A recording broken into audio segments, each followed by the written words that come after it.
और लाखों लोग जाकिर नाइक को सुनते हैं, उसे फॉलो करते हैं। इतने बड़े स्तर पर सारे प्रोग्राम आयोजित किए जाते हैं। ये सब करने के लिए जाकिर के पास पैसे कहां से आते हैं? तो आइए हम आपको जाकिर के खजाने का राज बताते हैं और ये सुनकर आपके होश उड़ जाएंगे। हर महीने 168 करोड़ रुपए, जी हां सही सुना आपने, 168 करोड़ रुपए जाकिर के पास चंदे से आता है, जो एक साल में 2016 करोड़ रुपए हो जाता है। जाकिर जो सेमिनार करता है उसमें वो एक महीने में 28 करोड़ रुपए कमाता है। एक साल में सेमिनार से 336 करोड़ रुपए उसके अकाउंट में आते हैं।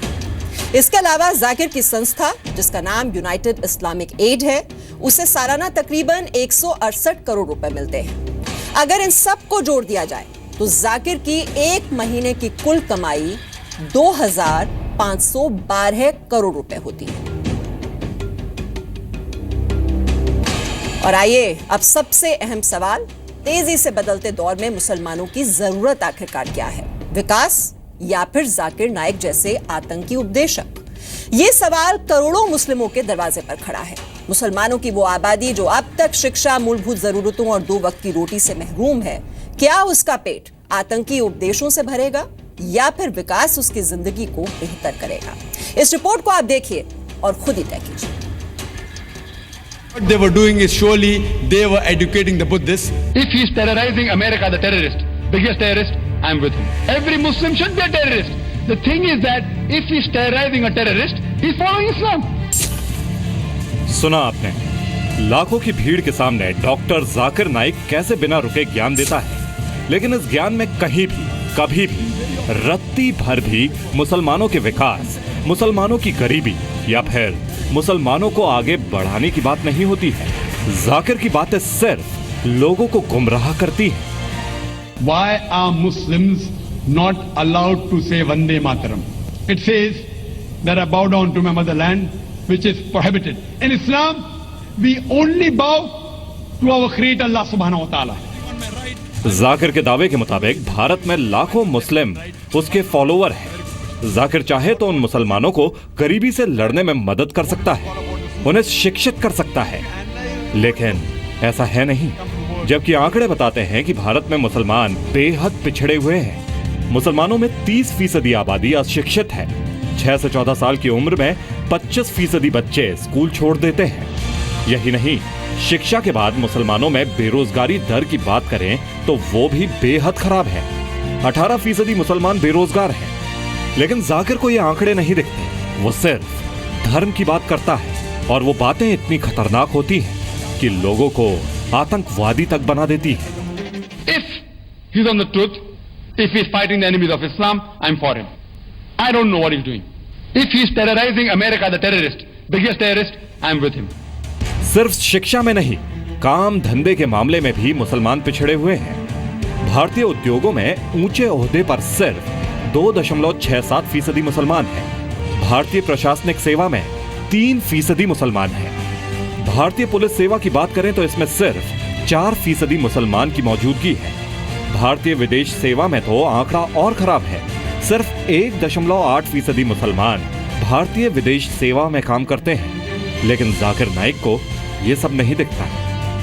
रहन सहन और जिंदगी जीने के तरीके में मुसलमान काफी पिछड़े हुए हैं।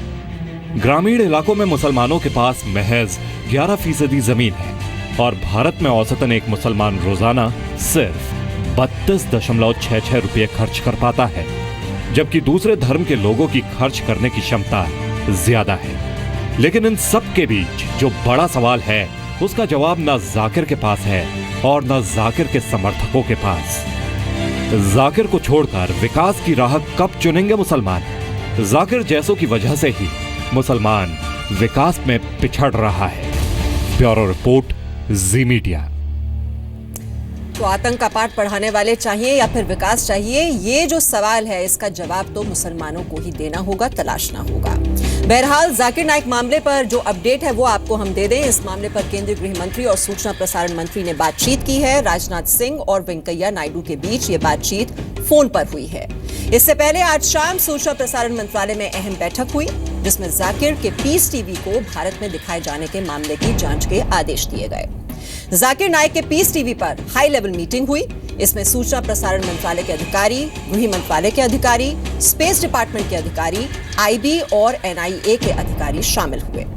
इस बैठक में फैसला हुआ कि आईबी और एनआईए पीस टीवी के खिलाफ जांच करेंगे, जबकि डीएम जिला स्तर पर इसकी जांच करेंगे।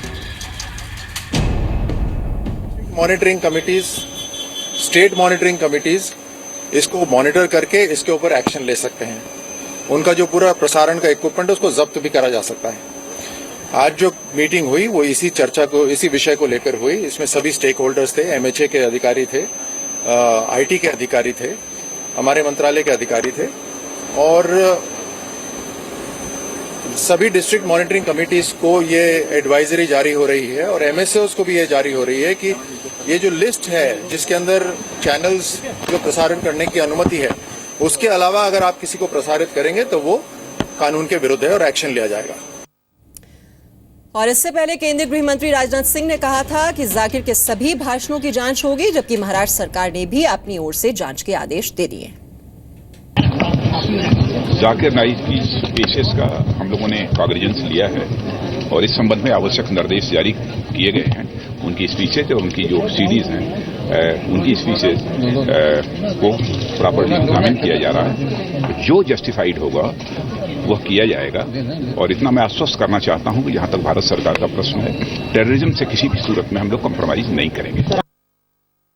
माननीय मुख्यमंत्री महोदय ने स्पष्ट आदेश दिए हैं, इसकी जांच उच्च स्तरीय पातळी पर होगी और निश्चित रूप से जो गुनहगार है, जो धार्मिक वातावरण खराब करने की कोशिश कर रहे हैं, उनको कठोर से कठोर शासन होगा। किसी धर्म ने किसी धर्म का अनादर करना चाहिए ऐसा तो कोई धर्म में लिखा नहीं। ये जो तत्व है, सामाजिक तत्व, ये निश्चित रूप से समाज का वातावरण खराब करने की कोशिश करते हैं और उन्होंने जो किया है तो निश्चित रूप से उसका निषेध हम करते हैं और बिल्कुल जो भी कड़ी से कड़ी कार्रवाई जो होने वाली है या हम सजेस्ट करेंगे कड़ी से कड़ी कार्रवाई होना चाहिए। मजहब कोई भी हो, धर्म के नाम पर कट्टरवाद का समर्थन करने वालों को, आतंकवाद का समर्थन करने वालों को सही नहीं ठहराया जा सकता और उनके खिलाफ कार्रवाई होनी ही चाहिए।